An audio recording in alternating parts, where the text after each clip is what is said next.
एक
okay. So exercise 1 में मुझे बता दो कौन से क्वेश्चंस में डाउट्स पेंडिंग है तुम्हारे। Sir ICB. इन चैप्टर का भी बाकी है? सर नहीं हो हाँ गए। सर, सर हमारे बैच में नहीं हुआ था। पहले एक्सरसाइज का कर लेते हैं, फिर इन चैप्टर के मैं एंड में बता दूंगा, ठीक है? Okay sir. एक्सरसाइज 1 में क्वेश्चन 71 नंबर बताओ। 65 105। एक सेकंड रुको, मैं क्वेश्चन नंबर्स का रेंज बता रहा हूँ, उनमें से पहले पूछ लो। 64 तक तो अपना डिस्कशन हो चुका था। Yes sir. 65 से 75 के बीच में 71 71। Okay 65 65 what is are the same for O2 and NH3 in gaseous state?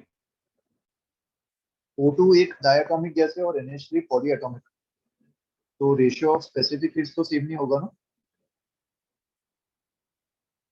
Average velocity same होगा राइट, किसी भी आइडियल गैस के लिए एवरेज वेलोसिटी 0 होता है, random nature of gas molecules. हाँ सर। तो ऑप्शन डी। हाँ हमारी आवाज बहुत धीरे आ रही है, वापस बोलो। हाँ सर, समझ गया मेरी मिस्टेक क्या थी। ठीक है। 67 65 के बाद कौन सा? 67। In the shown thermodynamic process, the correct statement is heat given in the complete cycle. देखो कंप्लीट साइकिल में डेल्टा यू 0 होगा, तो डेल्टा यू 0 मतलब heat given is equals to W और work done for PV graph. If the cycle is clockwise, it will be positive area. तो work done area of the cycle कितना आ रहा है? P not V not by 2. तो heat supplied और work done दोनों P not V not by 2 के equal होनी चाहिए, राइट? तो option C is correct. Sir 71 और 74 69। 69. A perfect gas is found to obey this relation P V to the power 3 by 2 is constant during an adiabatic process. If such a gas initially at a temperature T is compressed adiabatically to half its initial volume, then its final temperature will be. So final volume जो है वो initial volume का half हो गया है, V1 by 2, और हमें temperature निकालना है। That means we need relation between temperature and volume. हाँ, प्रोसेस इक्वेशन दिया हुआ है ना, तो PV equals to nRT use करो और इन दोनों में से प्रेशर को एलिमिनेट कर दो। तो प्रेशर को एलिमिनेट करने के लिए दोनों को डिवाइड कर देंगे ना।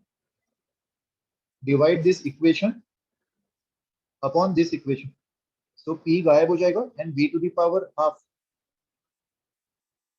will be proportional to 1 upon T.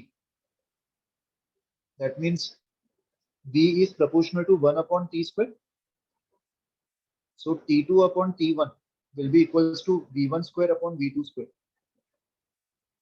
तो इससे निकाल लोगे ना आंसर, समझ में आ यस गया? Sir. Okay, next. Sir, 72. 71. 71. 1 gram of water at 100 degrees and 10 to the power 5 Pascal converts into this much centimeter cube of steam at constant temperature and pressure. Latent heat of vaporization दिया हुआ है. The change in the internal energy of water. तो देखो ऐसे सवालों में ना first law use कर लो. Q equals to delta U plus W. तो डेल्टा U की वैल्यू Q माइनस W होगी. Q is the heat supplied and heat supplied will be equals to M into LV. ये calculate कर लोगे M into LV. मास 1 ग्राम दिया हुआ है और LV भी दिया हुआ है. और वर्क डन कैसे निकालेंगे? यहाँ पे प्रोसेस गिवन है. 1 gram water at 100 degrees and 10 to the power 5 pascal. यहाँ पे कांस्टेंट प्रेशर मान सकते हैं ना. एटमॉस्फेरिक प्रेशर में पानी स्टीम में कन्वर्ट हो रहा होगा. तो कांस्टेंट एटमॉस्फेरिक प्रेशर में जो वर्क डन है उसको P डेल्टा भी लिखा जा सकता है. P into final volume minus initial volume. Final volume कितना दिया? 1841 सेंटीमीटर क्यूब. इसको मीटर क्यूब में कन्वर्ट कर देना 10 to the power -6 से मल्टीप्लाई करके. और इनिशियल वॉल्यूम पानी का 1 होगा.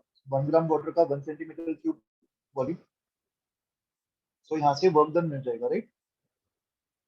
तो वर्क डन मिल गया, क्यू मिल गया, तो यहाँ से डेल्टा यू भी मिल जाएगा, Q minus W. Understood? Sir but constant temperature पे चेंज इन इंटरनल प्रेशर तो चेंज इन इंटरनल एनर्जी तो जीरो होता है ना. हाँ, बट इस केस में स्टेट चेंज हो रहा है ना. It's like you are changing the material. Change in internal energy is zero for the same state at constant temperature. But अगर चेंज ऑफ स्टेट हो रहा है तो कांस्टेंट टेम्परेचर में भी इंटरनल एनर्जी चेंज हो सकती ओके सर. है. ओके, 73. नेक्स्ट डाउट बताओ. 73. एक सेकंड. 73. आई थिंक मेरे हेडफोन्स का कुछ इशू है, मुझे आवाज बहुत ही धीरे आ रही है. और कोई अपना माइक अनम्यूट करके खाली टेस्टिंग के लिए कुछ बोल सकता है? 73. 73. हाँ, अभी सुनाई दिया मुझे.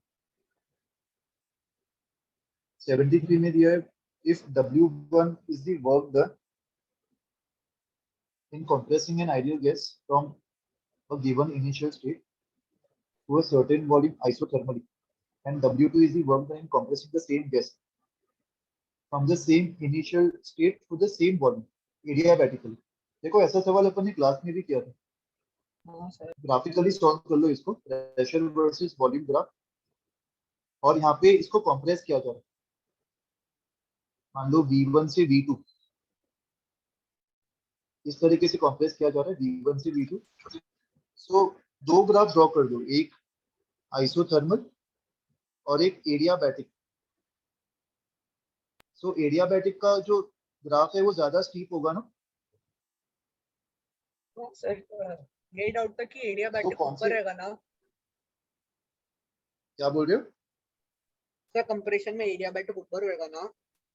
यस, ये एडियाबैटिक होगा, ज्यादा स्टीप वाला ऊपर. और ये आइसोथर्मल होगा. ये पढ़ा था ना अपन ने, एडियाबैटिक का स्लोप ज्यादा होता है. हाँ हाँ, मतलब मेरे को तो compression में एडियाबैटिक के doubt था. अंदर का जो एरिया है वो ज्यादा होगा कंपेयर टू आइसोथर्मल. तो इस लॉजिक से कर लो, निकाल लोगे ना वर्क डन का. सर तो बी होना चाहिए ना. W2 is the work done in compressing the gas from the same initial state to the same volume adiabatically. Correct. D होगा. सर पर सी दिया है. हाँ सर, सी दिया है. The compression of negative work. अच्छा, हाँ यहाँ पे आई थिंक नहीं, बट यहाँ पे work done by the gas नहीं बोलते ना. यहाँ पे एक्सटर्नल एजेंट ने कितना वर्क किया वो पूछे, तो वो तो पॉजिटिव ही होगा. Work done on the gas तो पॉजिटिव ही होगा ना इस केस में. If W1 is the work done in compressing ideal gas from a given initial state to a certain volume isothermally, and W2 is the work done in compressing the same sir gas. Work done on the gas negative होगा ना. हाँ, work done on the gas is negative of work done by the gas. और यहाँ पे volume कम हो रहा है तो work done by the gas खुद नेगेटिव है. तो work done on the gas तो पॉजिटिव आ जाएगा ना। तो यहाँ पे नेगेटिव पॉजिटिव का चक्कर नहीं है, आई थिंक गलत दिया हुआ है आंसर। एडियाबैटिक के केस में ज्यादा होना चाहिए ना work done on the gas. सब लोग एग्री कर रहे हैं इस बात से? Yes, sir. ठीक है, तो ये आंसर की चेंज कर दो, आई थिंक 73 का बी होना चाहिए। Next doubt. सो अगर ग्राफिकली देखते तो आइसोथर्मल का वर्क डन ज्यादा होता है। ग्राफिकली देखते हैं तो आइसोथर्मल का वर्क डन ज्यादा होता है। एक्सपांशन में अलग होता है, कंप्रेशन में अलग होता है। अगर अपन एक्सपांशन की बात करें तो वॉल्यूम इंक्रीज हो रहा होगा ना। तो मान लो कोई गैस ए से बी जा रहा है, आइसोथर्मल प्रोसेस, तो हम वॉल्यूम V1 टू V2 को एक्सपांड करते हैं। तो अगर एडियाबैटिकली एक्सपांड करेगा तो ऐसे ही जाएगा। तो एक्सपांशन में work done by the sir initial state C में शायद।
सबको आवाज आ रही है मेरी अभी?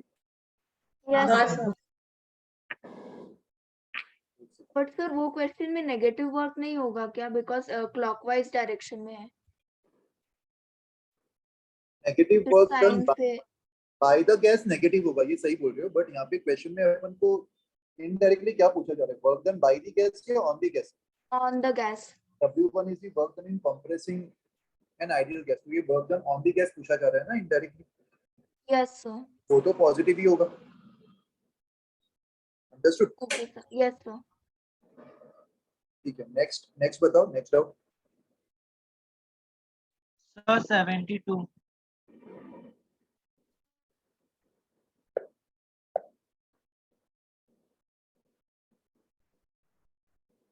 72. An ideal gas undergoes a thermodynamic cycle as shown in the figure. Which of the following graphs represents the same cycle? So यहाँ पे VT ग्राफ दिया हुआ है और ऑर्डर में चलते A to B देखो। A to B में VT ग्राफ एक स्ट्रेट लाइन है जो ओरिजिन से पास कर रहा है, राइट? तो ये कैसा प्रोसेस होगा? Isobaric, constant pressure. सर आपका स्क्रीन सर शेयर आपका हुआ। स्क्रीन नहीं दिख रहा है। अच्छा सॉरी सॉरी, एक सेकंड।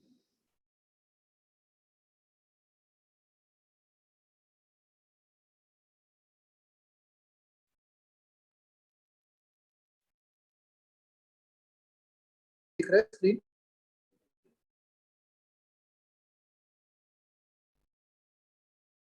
हाँ सर दिख रहा है। हेलो, स्क्रीन देख पा रहे हो अभी? हाँ सर। सो देखो A to B प्रोसेस इस ग्राफ में एक स्ट्रेट लाइन है जो ओरिजिन से पास कर रहा है। तो ये आइसोबारिक प्रोसेस होगा ना A to B। Yes sir. और इसमें वॉल्यूम इंक्रीज कर रहा है, आइसोबारिक विद इंक्रीजिंग वॉल्यूम। अच्छा, ऑप्शंस में PT है, pressure versus temperature. So isobaric with increasing temperature, तो A to B जो है वो ऐसा ग्राफ होगा, horizontal line with increasing temperature. फिर B to C में टेम्परेचर कम हो रहा है, constant volume. So constant volume मतलब isochoric and pressure versus temperature में वो स्ट्रेट लाइन होगा passing through the origin. So ये डिस्कार्ड हो गया, B2C ओरिजिन से पास नहीं कर रहा, ये भी पास नहीं कर रहा, ये भी पास नहीं कर रहा, तो ऑप्शन ए मैच हो रहा है ना फॉर B2C। समझा? इस तरीके से तुम बॉयल्स लॉ, चार्ल्स लॉ वो सब यूज करके ग्राफ का कन्वर्जन कर सकते ओके सर। तो 76 भी फिर सेम मेथड से कर सकते हैं ना? हो। हाँ 76 भी उसी से ट्राई कर लो, एक एक का प्रोसेस देखो और उसको ग्राफिकली कन्वर्ट कर दो। तो 77 एक सेकंड 77 हाँ। A cyclic process is shown in the PT diagram. एक सेकंड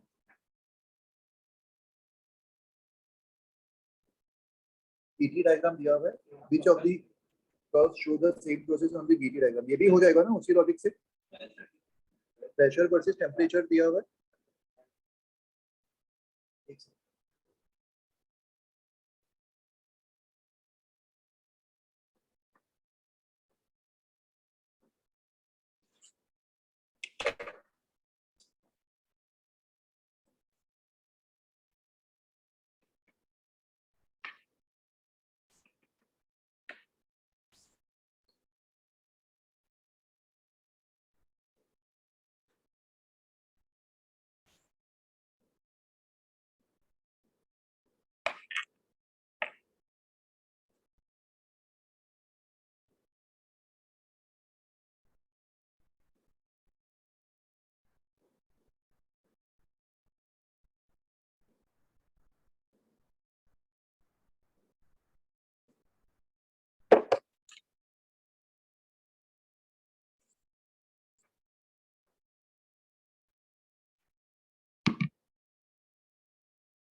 सर आपने स्टॉप कर दिया शायद।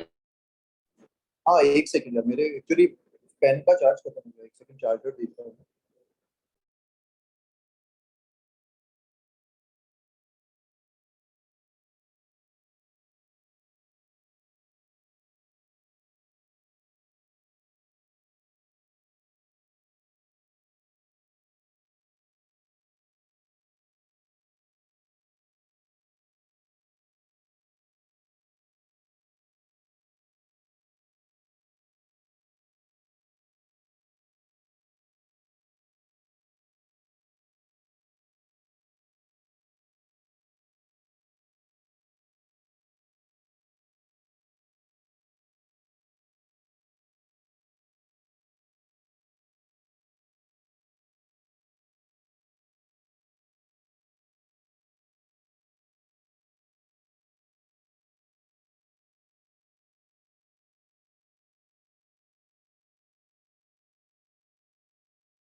एक सेकंड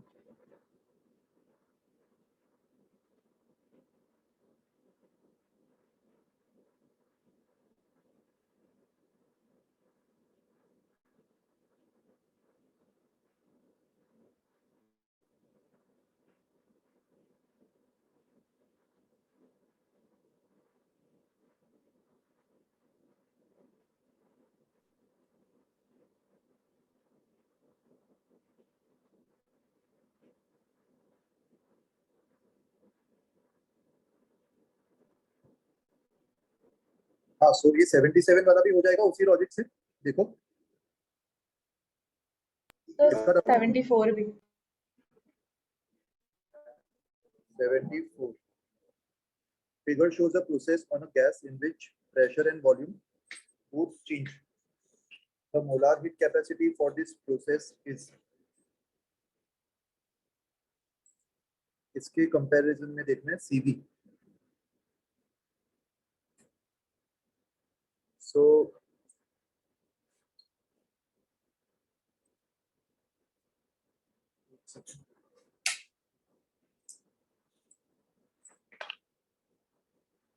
सर हाँ बताओ। सर यहाँ पे 74th वाले में हम लोग P directly proportional to V square जैसा कुछ मान लें क्योंकि कुछ पैराबोला शेप का। हाँ सर, लेकिन एग्जैक्ट नहीं बोल पाएंगे ना। हाँ मगर अपन ये बोल सकते हैं कि P प्रोपोर्शनल टू अगर V to the power x है तो x should be more than 1, ये बोल सकते हैं ना। अगर x इक्वल्स टू 1 होता तो लीनियर स्ट्रेट लाइन होता, और अगर x लेस देन 1 होता तो इंक्रीजिंग फंक्शन ऐसा होता, राइट, x लेस देन 1 के लिए। और किसी भी पॉलीट्रॉपिक प्रोसेस के लिए जो मोलर हीट कैपेसिटी होता है उसका फॉर्मूला हमें पता है, C equals to CV plus R upon 1 minus x। और यहाँ पे x का काम एक्चुअली इसको m मान लेता हूँ, तो यहाँ पे x का काम माइनस m कर रहा होगा विच इज ग्रेटर देन 1। तो ये टर्म जो है वो पॉजिटिव ही आ जाएगा ना, दिख रहा है। तो C should be more then CV, right. समझा ये logic?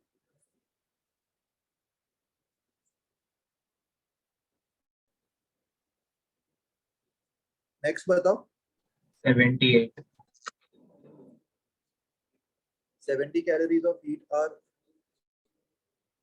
required to raise the temperature of 2 moles of an ideal gas at constant pressure from 30 to 35. So Q1 70, number of moles दिया हुआ है, constant pressure में इसको NCP delta T से equate कर दो। The amount of heat required to raise the temperature of same gas to the same range at constant volume. So Q2 को NCP delta T से equate कर दो। N same है, delta T same है, Q1 पता है, Q2 निकालना है, तो दोनों को डिवाइड कर दे। So Q2 upon Q1 will be CV upon CP। तो यहाँ से Q2 मिल जाएगा ना, CV upon CP times Q1। समझा ये मेथड? हाँ सर। और बताओ next.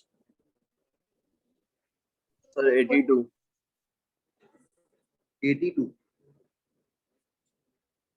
reversible adiabatic path on PV diagram for an ideal gas passes to state A where P and P are given, ratio of specificity of the gas is given, the slope of path of A। तो देखो PV graph में जो slope होता है, adiabatic process के लिए जो slope होता है वो minus gamma times P by V होता है ना, ये अपने डिराइव किया था। Yes. सर ये फॉर्मूला। हाँ बोलो। सर प्रीवियस क्वेश्चन में CV और CP का वैल्यू कैसे निकालेंगे? मेंशन नहीं है कुछ। नहीं है क्या? टाइप ऑफ गैस मेंशन देना चाहिए था। सर फर्स्ट नहीं सर सर, शायद नहीं फर्स्ट CP लॉ आ लगाना जाएगा। पड़ेगा। CP आ जाता है। CP आ जाएगा फर्स्ट इक्वेशन। हाँ फर्स्ट से CP आ जाएगा, राइट राइट। इसमें सारे वैल्यूज पता है ना, तो पहले ये और इक्वेशन R तो 2 होगा क्या? R के टर्म्स में निकाल लेना। अगर CP मान ले 5R/2 आ गया तो समझ जाना कि वो मोनो एटॉमिक है, तो उससे टाइप ऑफ गैस मिल जाएगा ना फर्स्ट इक्वेशन से CP निकाल के। R को पुट भी कर सकते हैं ना, क्योंकि कैलोरीज में है। कर सकते, पुट भी कर सकते, और पुट नहीं किया तो भी चलेगा, जैसे भी पुट करके निकाल लो तो CP तुम्हें मिल जाएगा, और उससे फिर CP की वैल्यू से तुम टाइप ऑफ गैस प्रेडिक्ट कर सकते हो। ओके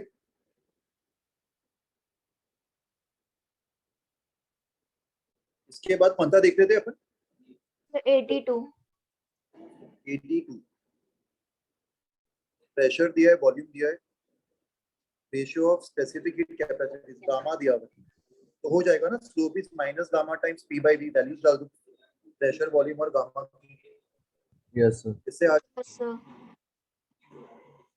और बताओ नेक्स्ट। सर 89 में बी ऑप्शन। एक सेकंड, 85 ही बोला क्या किसी ने? हाँ सर 85 85 में देख, तीन प्रोसेस है, three processes compose a thermodynamic cycle shown in the PV diagram. Process 1 to 2 takes place at constant temperature. ये isotherm है। Process 2 to 3 takes place at constant volume, ISO 4, and process 3 to 1 adiabatic. During the complete cycle, the total work done is 10 joules. During process 2 to 3, internal energy decreases by 20 joules. तो 2-3 process में delta U को -20 joules बोल देंगे. And during process 3 to 1, 20 joules of work done is 20 joules of work is done on the system. तो अपन अपने convention के हिसाब से ये +20 लेंगे कि -20 लेंगे. अगर सिस्टम के ऊपर 20 किया गया तो गैस ने कितना किया होगा, +20 या -20? -20. यस. तो सबसे पहले सवाल पढ़ के पूरा डेटा एक्सट्रैक्ट कर लो, है ना. अपने सारा डेटा लिख लिया ना, 10, 20, -20, ठीक है. और पूछा क्या है, how much heat is added to the system during process 1 to 2. तो 1 to 2 प्रोसेस में मुझे हीट एडेड निकालना है. अच्छा, अभी मुझे बताओ 2 to 3 में वर्क डन कितना होगा आइसोकोरिक के? 0. और 3 to 1 में वर्क डन दिया है एंड टोटल वर्क डन भी दिया हुआ. तो 1 to 2 में वर्क डन आ जाएगा, राइट. और 1 to 2 इज आइसोथर्म. 1 to 2 में डेल्टा यू तो 0 होगा. तो फर्स्ट लॉ ऑफ थर्मो से 1 to 2 में हीट आ जाएगा W प्लस डेल्टा यू. समझ आ गया? हाँ सर, आ गया. ओके. 85 के बाद कौन सा बोल रहे थे? 87. क्या डाउट था बताओ, कौन सा? सर 89 अच्छा 89. B of A vertical cylinder with heat conducting walls is closed at the bottom and is fitted with a smooth light piston. It contains 1 mole of an ideal gas.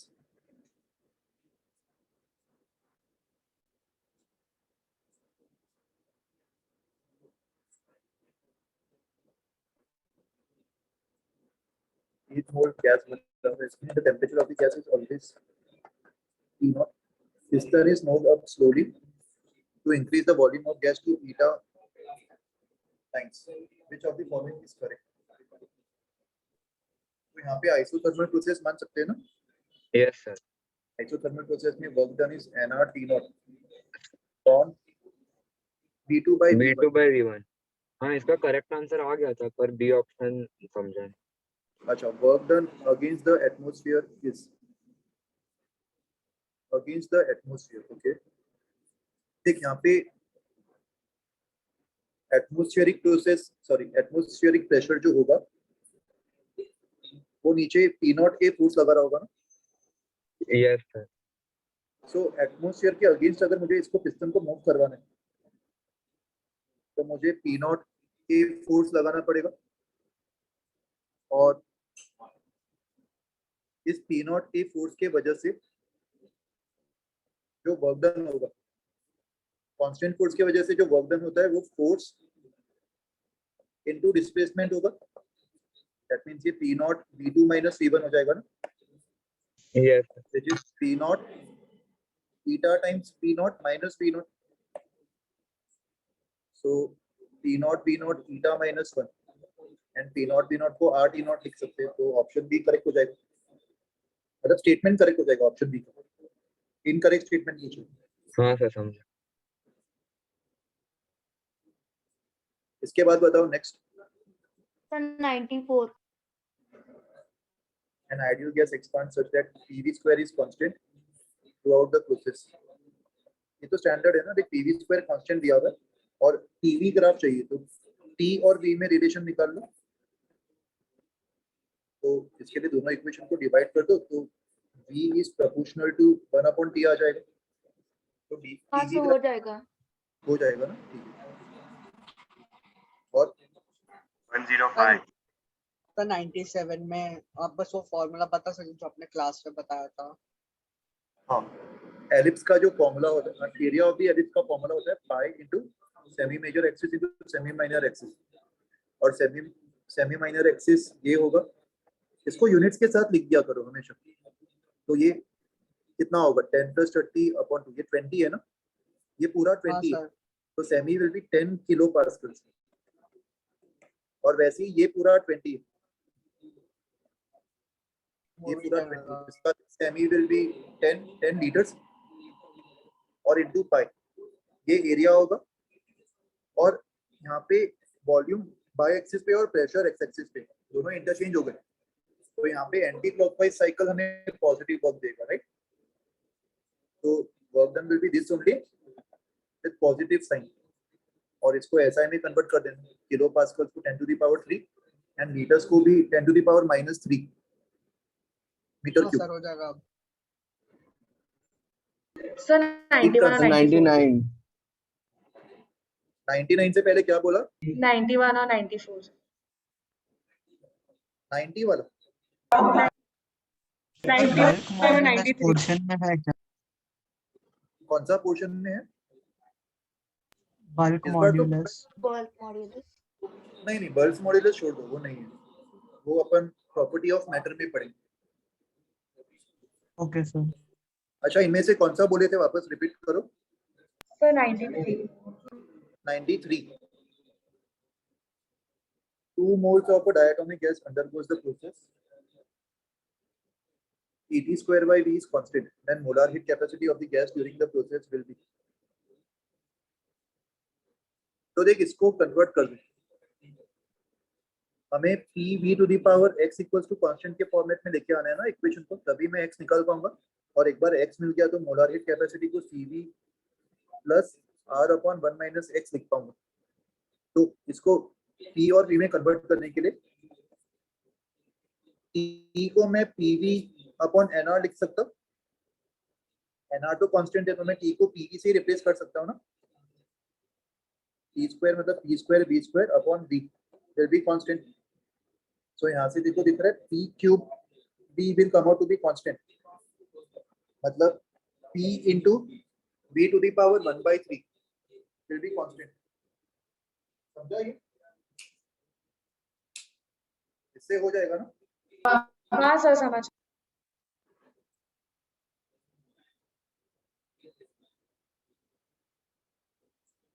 एक second. Sir आप एक बार adiabatic और isothermal का compression का curve बना सकते हैं और एक बार कंफ्यूज एडियाबैटिक और आइसोथर्मल कंप्रेशन। कौन से सवाल में देखा था वो अपन ने?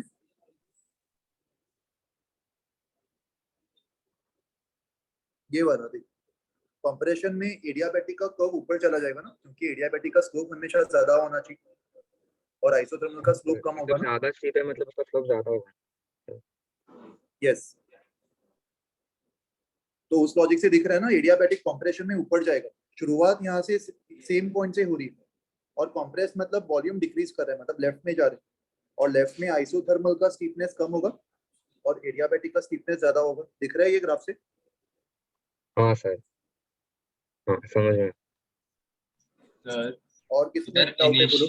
सर वही क्वेश्चन में हाँ। इनिशियल स्टेट सेम दिया है तो ऊपर से चालू। हाँ, तो इनिशियल स्टेट सेम है मतलब इनिशियल वॉल्यूम सेम होगा ना, और उसको सेम वॉल्यूम से चेंज किया जा रहा है, ये भी दिया हुआ। हाँ सर। तो हम it goes to the same volume change, तो फाइनल वॉल्यूम भी सेम होगा। ठीक है, और किसमें डाउट है? नेक्स्ट कौन सा देख रहे थे अपन? 99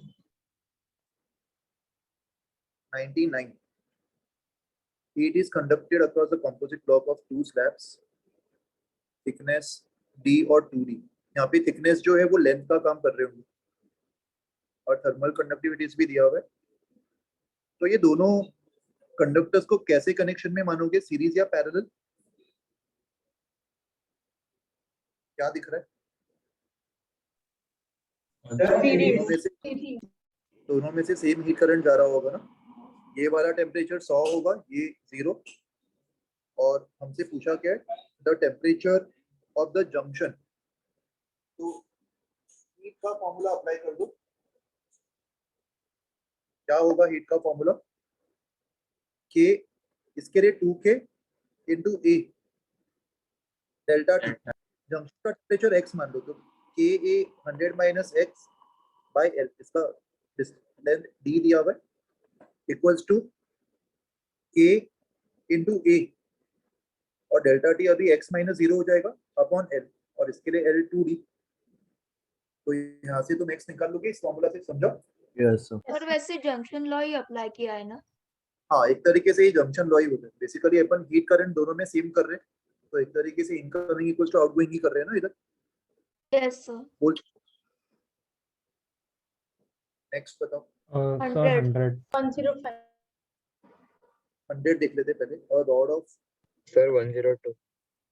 हाँ एक rod of length L and uniform cross sectional area, conductivity जो है वो लीनियरली चेंज हो रहा है from 2k at end A to k at end B.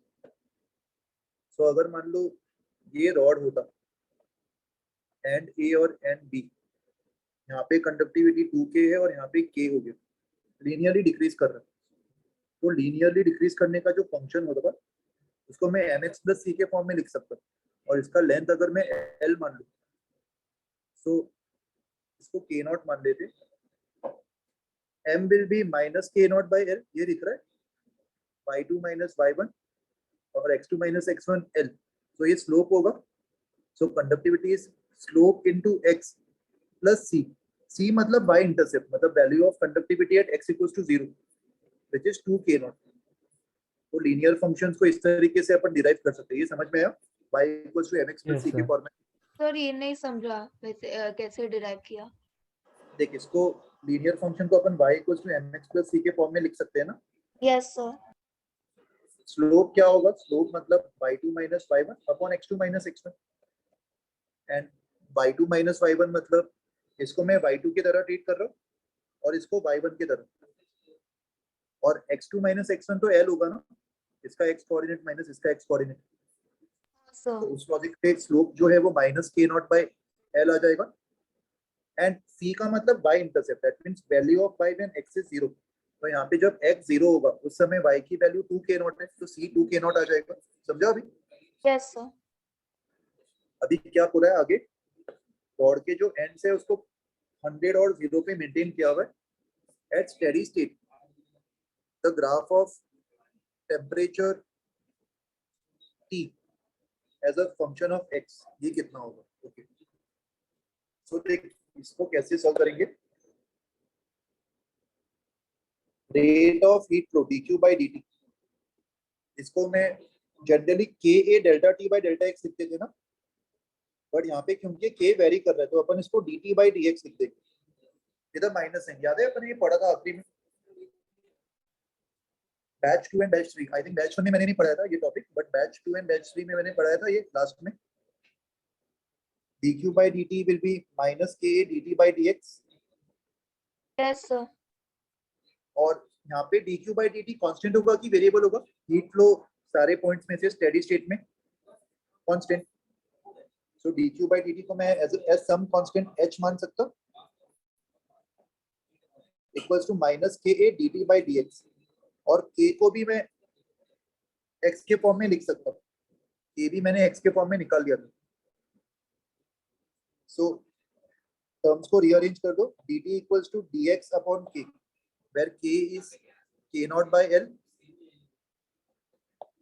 Times x plus 2k not. या फिर एक काम करो, k को mx प्लस c के फॉर्मेट में लिखता हूँ, मुझे एग्जैक्ट फंक्शन नहीं निकालना, मुझे बस ग्राफ का शेप चेक करना है, राइट?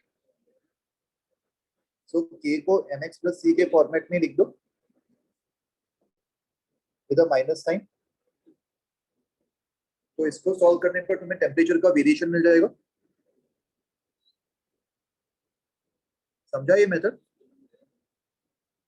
Yes sir. सॉल्व कर लोगे ना इसके आगे, फिर जो भी इक्वेशन आएगा उससे तुम ग्राफ्स कंपेयर कर लेना। और कौन सा था नेक्स्ट डाउट बताओ। So 105. 102. एक सेकंड, 102 में there is a ring consisting of two parts ADB and ACB. Conductivity same है, same amount of heat carry कर रहे, same conductivity and carries total heat H. Okay, the part ADB is now replaced with another metal keeping temperature T1 T2 same, और ऐसा करने पर heat carried जो है वो 2H से रिप्लेस हो गया। तो इनिशियली यहाँ से टोटल हीट H जा रहा था और यहाँ से H बाहर निकल रहा होगा। So if you compare this two parts, इसको एक कंडक्टर मान लो और नीचे वाले को भी एक कंडक्टर मान लो। ये दोनों कंडक्टर के एंड्स पे टेम्परेचर डिफरेंस सेम है ना, तो इनका कैसा कनेक्शन मानेंगे अपन, सीरीज या पैरेलल? Parallel connection. और सवाल में कुछ दिया है लेंस का रेशो, हाँ ये देखो ये दिया हुआ ACB is 3 times ADB, और हमें पता है कि thermal resistance is L/K, right? दोनों पार्ट्स के लिए K और A सेम है इनिशियली, बाद में K भी चेंज हो गया होगा, बट इनिशियली सेम मटेरियल के थे, तो K और A सेम था, और इनिशियली लेंथ 3 टाइम्स था। तो मैं बोल सकता हूँ इनिशियली ऊपर वाले का जो थर्मल रेजिस्टेंस है वो 3 टाइम्स नीचे वाले का थर्मल रेजिस्टेंस रहा होगा। ये स्टेप समझा? हाँ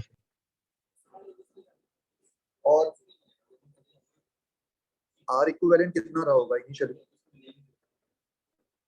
R1 R2 upon R1 plus R2, मतलब इनिशियली R इक्विवेलेंट 3R/4 रहा होगा, राइट? अभी हमने क्या किया, किसको रिप्लेस किया?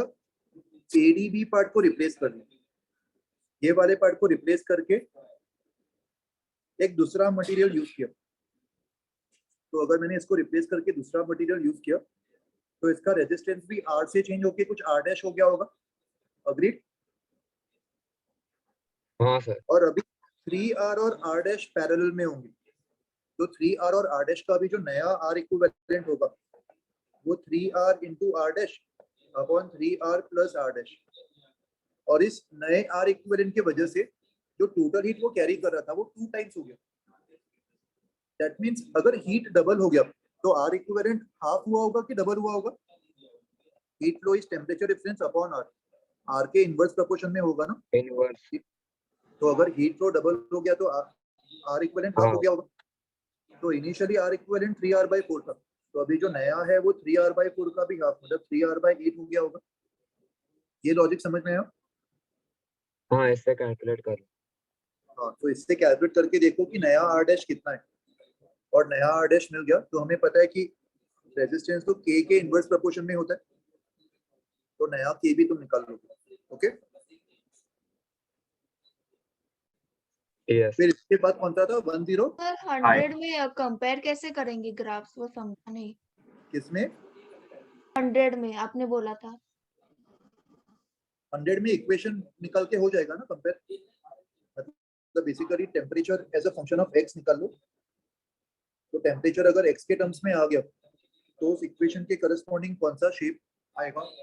तुमने सीखा होगा ना मैथ्स में ग्राफ प्लॉटिंग का बेसिक स्टेप्स, स्लोप्स वगैरह कैसे चेक हाँ कर, sir, increasing basic decreasing function, तो बस वही करना है, इक्वेशन निकाल के तुम्हें वही चेक करके ऑप्शंस में से ग्राफ कंपेयर करना कि कौन सा बेस्ट ओके ग्राफ सर।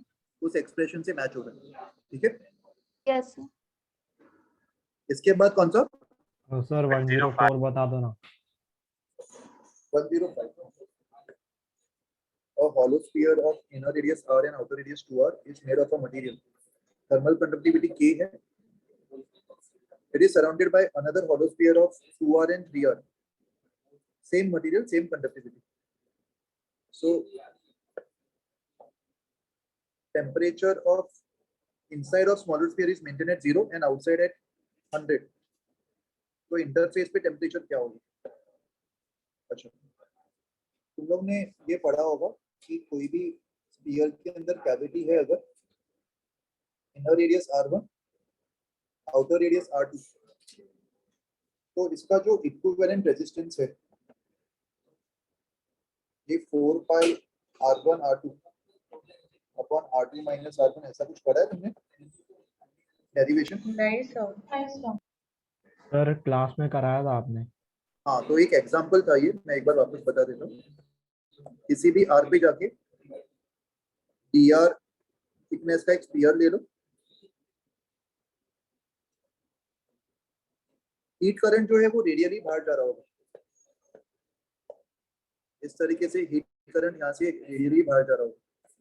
तो ये जो dr थिकनेस का मैंने एलिमेंट लिया है, इस एलिमेंट के करस्पॉन्डिंग जो थर्मल रेजिस्टेंस होगा, थर्मल रेजिस्टेंस का फॉर्मूला क्या होता है, L/K, और इस एलिमेंट के लिए L का काम dr कर रहा होगा और एरिया का काम 4πr² कर रहा होगा, और ये सारे एलिमेंट सीरीज में कनेक्टेड होंगे, सब में से सेम हीट करंट जा रहा है। ऐसा कुछ याद आ रहा है अभी किया हो? हाँ सर। तो इससे तुम्हें R इक्विवेलेंट मिल जाएगा 1/4 के बाहर ले लो, 1/r² का इंटीग्रेशन -1/r, तो लिमिट्स को इंटरचेंज कर दो माइनस साइन के वजह से, तो ये 1/r1 -1/r2 हो जाएगा। एक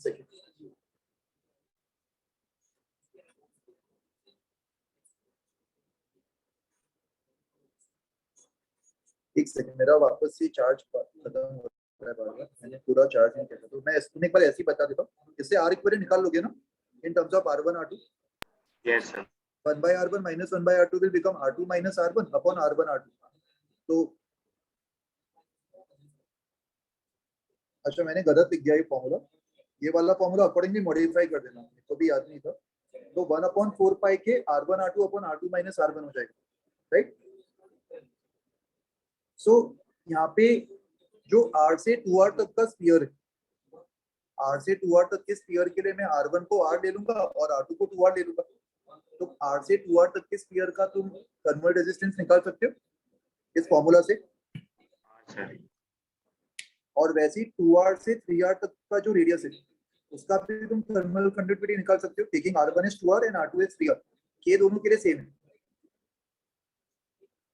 तो इसको तुम ऐसे इमेजिन करो कि दो रेजिस्टर्स है, जिसके एक एंड पे टेम्परेचर 100 मेंटेन करके रखा हुआ है और दूसरे एंड पे 0, और उसके जंक्शन का टेम्परेचर निकालना।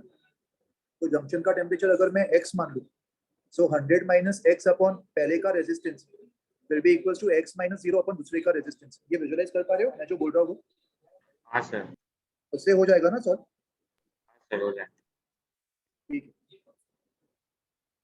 इसके बाद बताओ नेक्स्ट।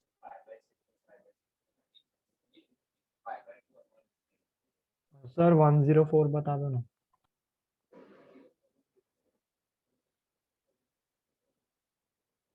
देख यहाँ पे 6 आइडेंटिकल डॉट्स है, तो अगर आइडेंटिकल डॉट है तो सबके रेजिस्टेंस में सेम मान सकता। Yes sir. तो ये वाला जो स्क्वायर है, उसमें ऊपर के जो R और R है वो सीरीज में 2R बन जाएंगे और नीचे के भी 2R, और उनका इक्विवेलेंट पैरेलल, तो वापस R बन जाएगा। तो इस पूरे स्क्वायर को मैं एक सिंगल लाइन से रिप्लेस कर सकता हूँ ऑफ रेजिस्टेंस R। समझा यस ये? सर, तो फिर पूरा सिस्टम को सीरीज में लेके सॉल्व करेंगे क्या? हाँ, अभी देख पूरे सिस्टम का R इक्विवेलेंट निकालने की जरूरत नहीं है, मुझे जंक्शन B का टेम्परेचर चाहिए ना, तो हाँ A सर। से B के बीच में रेजिस्टेंस में R मानूंगा, और B से D के बीच में क्या हो जाएगा, B से C के बीच में भी R आया था और C से D के बीच में भी R, तो B से D के बीच में 2R हो जाएगा, और जंक्शन B का टेम्परेचर x मान लें, तो 200 - x अपॉन R equals to x - 20 upon 2R। ये समझा इक्वेशन? यस सर, समझा। तो उससे x मिल जाएगा। बी एंड सी के बीच में पैरेलल रेजिस्टेंस है, तो इसलिए टेम्परेचर सेम है। Yes yes correct. ऊपर के जो 2R जो है वो पैरेलल में हो जाएंगे, तो इक्विवेलेंट R आ जाएगा B और C के बीच में। नेक्स्ट डाउट बताओ सर। 190 109 या 90? 90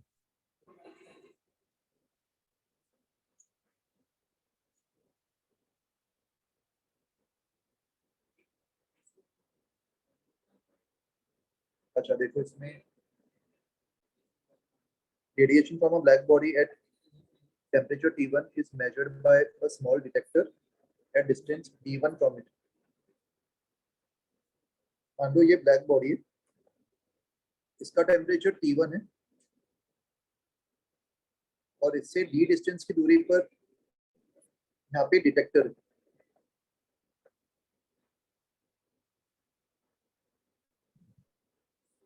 D1 पे रखा है।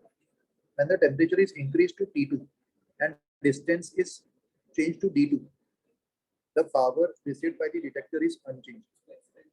तो देख इसमें अपन ने जो सोलर कांस्टेंट पढ़ा था ना, वो कांसेप्ट अप्लाई कर लो। अगर टेम्परेचर T1 है तो ये टोटल पावर कितना एमिट कर रहा होगा, किसके प्रोपोर्शनल होगा, खाली वो बता दो। Total power T1 to the power 4 के प्रोपोर्शनल होगा ना।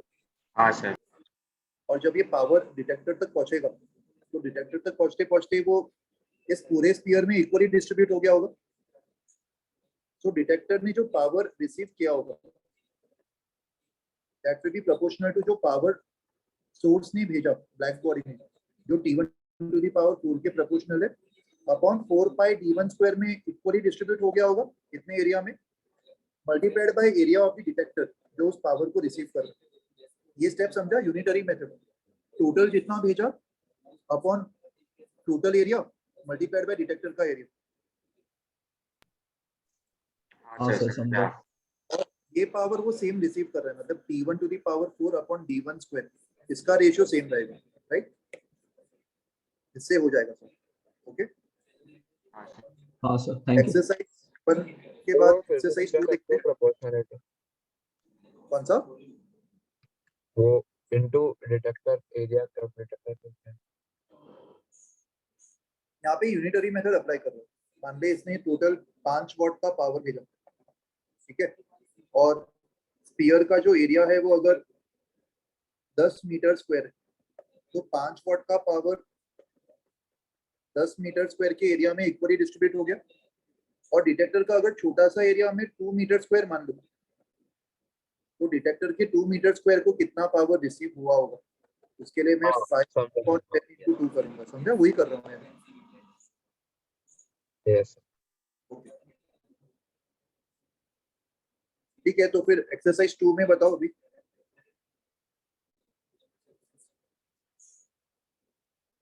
The 21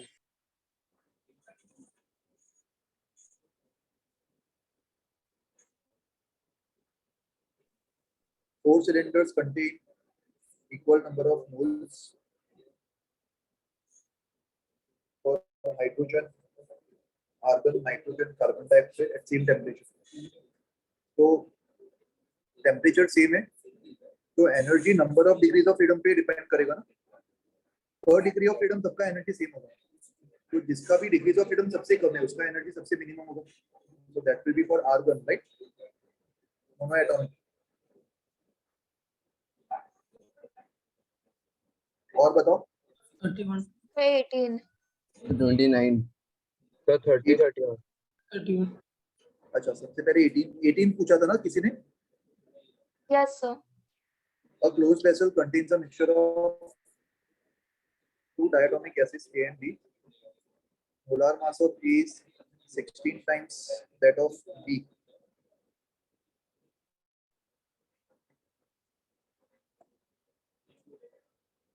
And mass of gas A contained in the vessel is 2 times that of mass B. Which of the following statements are correct?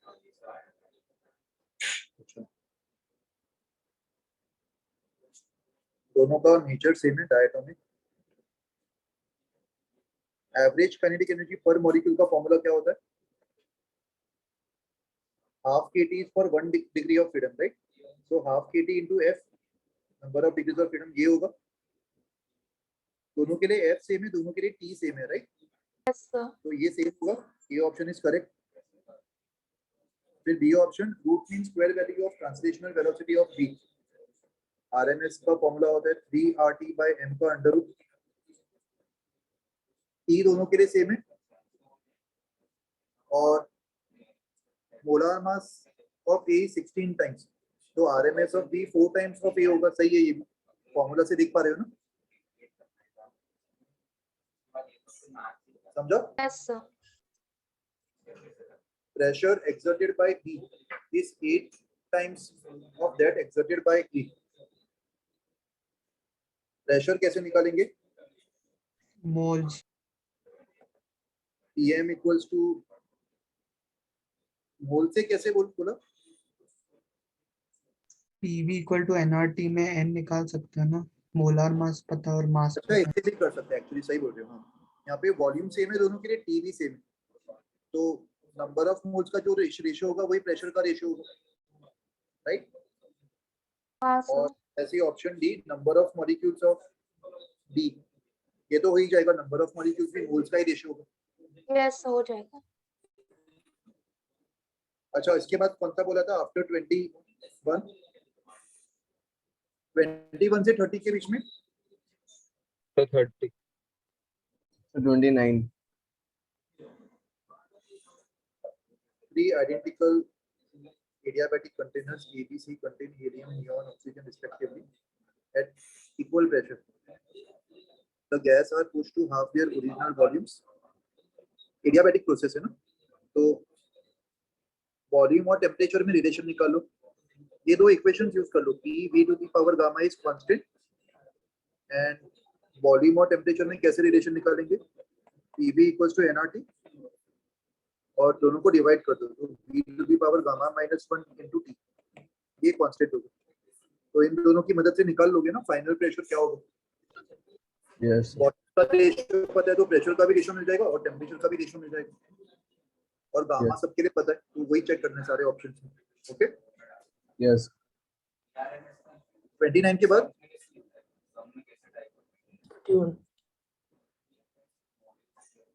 temperature drop through a two-layer furnace wall is delta T. Each layer is of equal area of cross section. Each of the following actions will result in lowering the temperature theta of the interface. अच्छा अभी theta का temperature कैसे lower करेंगे? तो देख यहाँ पे इसका टेम्परेचर ज्यादा है, हाँ फर्नेस मतलब ये होगा ना, ये फर्नेस होगा, ये फर्नेस का वॉल है, मतलब जो इनर लेयर होगा दीवार का वो फर्नेस के तरफ होगा, राइट। तो यहाँ से मैं बोल सकता हूँ T1 is higher and T2 is lower. पहले तो ये लॉजिक समझ में आया? Yes. दोनों के एरिया सेम है। अभी देख इसका थर्मल रेजिस्टेंस अगर मैं R1 मान लूं और इसका थर्मल रेजिस्टेंस R2, तो R1 के अक्रॉस जो टेम्परेचर ड्रॉप होगा डेल्टा T1, उसको मैं R1 upon R1 plus R2 times total temperature difference लिख सकता हूँ, जो कि T1 माइनस T2 है। ये लॉजिक समझो, ये पढ़ा होगा ना तुम लोग ने सीरीज कनेक्शन का ये result. Yes sir. So T1 minus T2 same है, उसमें चेंजेस नहीं आ रहे। और अगर मैं टेम्परेचर ड्रॉप अक्रॉस R1 को अगर बढ़ा दूं, इसका इंक्रीज होना मतलब जंक्शन का जो टेम्परेचर है वो डिक्रीज करना, ड्रॉप बढ़ जाएगा ना। तो अगर ये ड्रॉप अगर बढ़ रहा है तो दैट मींस जंक्शन का टेम्परेचर और कम हो जाएगा। और हमारा टारगेट क्या है? Which of the following actions will result in lowering the temperature. तो हमारा टारगेट है इसी डेल्टा T1 को बढ़ाना। तो इस डेल्टा T1 को बढ़ाने के क्या क्या ऑप्शन है? इधर मैं R1 को बढ़ा दूं और R2 को कम कर दूं।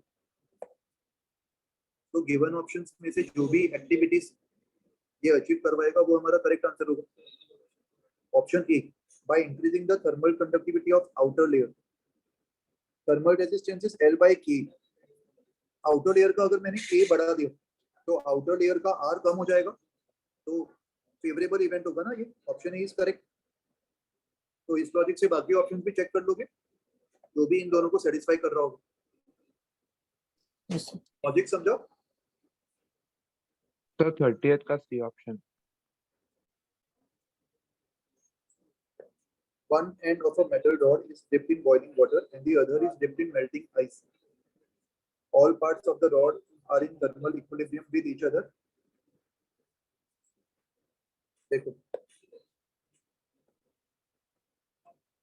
बॉइलिंग वाटर का 100 डिग्री होगा और मेल्टिंग आइस का 0 डिग्री होगा, तो सारे पॉइंट्स का टेम्परेचर सेम या अलग? अलग होगा ना। That means all points of the rod are in thermal equilibrium with each other. ये स्टेटमेंट गलत है ना? हाँ sir. We can assign a temperature to the rod. क्या पूरे रॉड को एक सिंगल टेम्परेचर असाइन किया जा सकता है? नहीं कर सकते, सारे पॉइंट्स का अलग है। Even after steady state is reached. Steady state का मतलब होता था टेम्परेचर टाइम के साथ चेंज नहीं हो रहा, बट अलग पॉइंट्स पे तो टेम्परेचर अलग होंगे ना। तो ऑप्शन सी भी इनकरेक्ट होगा. We can assign a temperature to the rod after steady state is reached. हाँ सर समझ. हाँ हाँ.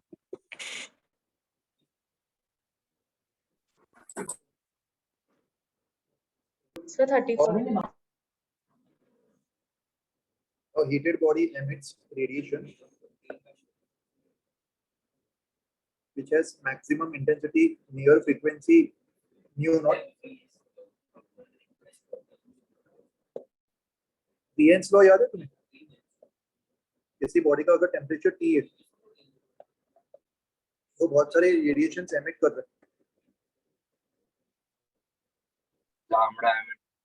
यस, लैम्डा एम मतलब वो वेवलेंथ जिस पे वो मैक्सिमम इंटेंसिटी एमिट करता है, और lambda m into T is constant ना. तो अगर मैं टेम्परेचर को डबल कर रहा हूँ तो लैम्डा एम हाफ हो जाएगा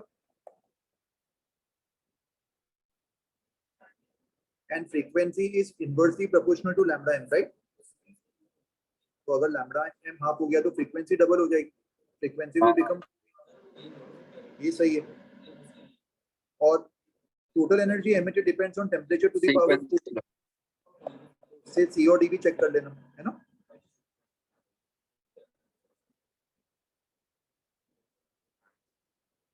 और बताओ. 34th एक्सरसाइज 2 का.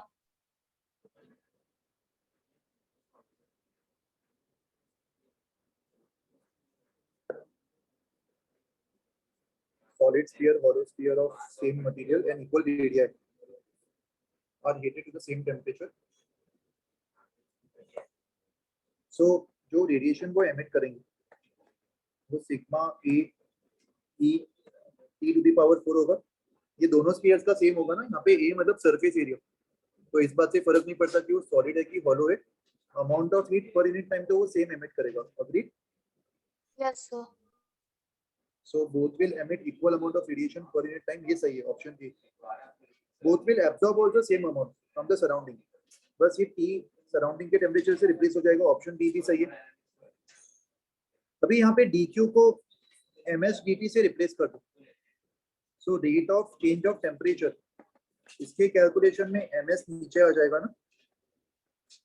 और सॉलिड स्फीयर और हॉलो स्फीयर में से किसका मास ज्यादा होगा? सेम मटेरियल के, तो सॉलिड स्फीयर का मास ज्यादा होगा ना. Yes sir. तो rate of change of temperature solid sphere के लिए कम होगा, हॉलो के लिए ज्यादा होगा. तो option C is incorrect. That means कौन सा स्फीयर पहले कूल डाउन होगा, सॉलिड या हॉलो? जिसका dt/dq ज्यादा, वो ज्यादा जल्दी कूल डाउन होगा. हॉलो. तो हॉलो स्फीयर पहले कूल डाउन हो जाएगा. तो ऑप्शन सी और डी इनकरेक्ट होंगे ना. सर ए ऑप्शन कैसे जज किया? क्या बोल रहे हो? ए ऑप्शन कैसे? Rate of emission of heat इस पे डिपेंड करेगा ना. Sigma A E T to the power 4. Sir area equal कर. सेम ही है ना ये सारे पैरामीटर्स दोनों के लिए. सिग्मा ए और ई, सॉलिड और हॉलो स्फीयर का रेडियस सेम दिया. हाँ. सर फिर इन द बिगिनिंग वो क्या लिखा है, का कोई सिग्निफिकेंस है? इन द बिगनिंग मतलब पहले e इक्वल टू 0 पे, स्टार्टिंग में सेम होगा ना. बट आफ्टर उसका सिग्निफिकेंस ये है क्योंकि आफ्टर सम टाइम दोनों का टेम्परेचर अलग हो जाएगा ना. दोनों का टेम्परेचर सेम नहीं होगा. हाँ हाँ सर. दोनों का टेम्परेचर खाली इन द बिगनिंग सेम है, इसलिए खाली इन द बिगनिंग ही वो लोग इक्वल अमाउंट एमिट करेंगे, नॉट ऑलवेज. अगर किसी ऑप्शन में ये स्टेटमेंट होता कि एवरी टाइम वो लोग same amount of heat emit कर रहे तो गलत होता वो statement. Okay. Yes sir.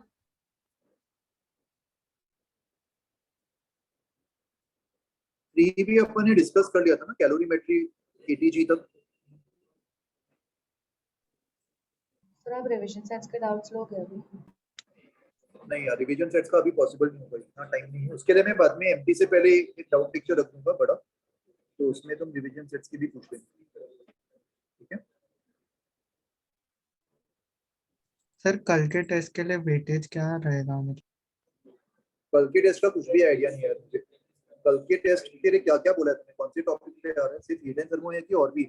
Heat and thermo और ionic. Heat and thermo. Heat and thermo ही बोला है ना. तो आई थिंक नेक्स्ट ही होगा सब, इक्वल वेटेज ही होगा सबको, पांचों सब टॉपिक्स. पर डिफिकल्टी लेवल क्या हो सकती है? मैंने एक्चुअली नहीं देखा यार पेपर, मुझे आइडिया नहीं है किसने सेट किया और मुझे पता भी नहीं सर difficult विंडो क्या टू आईआईटी जेई के डाउट्स है वो आप बाद में लोगे। सर एक्सरसाइज 4 के भी हाँ सर, एक्सरसाइज 4 के डाउट्स। एक्सरसाइज 4 के भी यार। मैं तुम लोग शाम को फ्री हो क्या आज? क्योंकि कुछ लोगों ने रिक्वेस्ट किया था एक्सरसाइज 4 का, मैं उनके साथ भी ले लूं जो लोग कॉलेज लेक्चर्स अटेंड कर रहे थे। हाँ तो सर, चलेगा शाम। शाम को एक सेकंड मुझे चेक करने दो अपना टाइमिंग।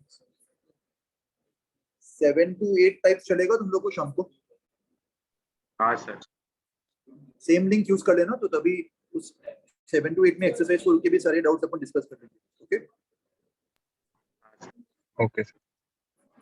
ठीक है, चलो चलो फिर शाम को मिलते हैं अभी, और बाकी तैयारी कर लो कल के टेस्ट के लिए। ठीक है, चलो take care, bye. Yes bye bye sir, sir. Thank you sir.